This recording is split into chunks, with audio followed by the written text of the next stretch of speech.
Lalawigan ng Surigao del Norte, dineklara ng insurgency-free. Pagtulong sa mga dating rebelde na makapagbagong buhay, patuloy.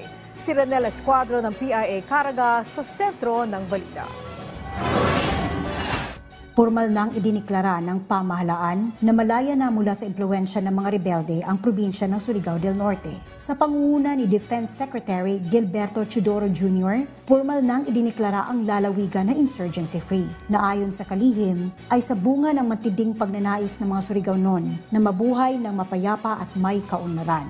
Ang utos ng Presidente sa amin is to create a multi-threat armed force that will be capable of addressing both internal and external threats, whatever its iteration.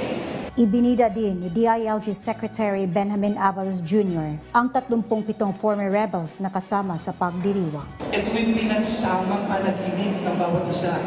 At dahil sa pinagsamang aksyon natin, nangyari ito. Ang bawat isa sa kanila ay nakatanggap ng 65,000 pesos na cheque mula sa DILG sa ilalim ng programang ECLIP bilang Immediate Financial and Livelihood Assistance. Panawagan naman ni NTF-ELCAC Executive Director Ernesto Torres Jr. na maging mapagmatyag at panatilihin pa rin ang whole-of-nation approach para hindi na bumalik pa ang insurgency sa probinsya. Together, we were able to find the formula in finally defeating the insurgency by resolving the root causes of insurgency.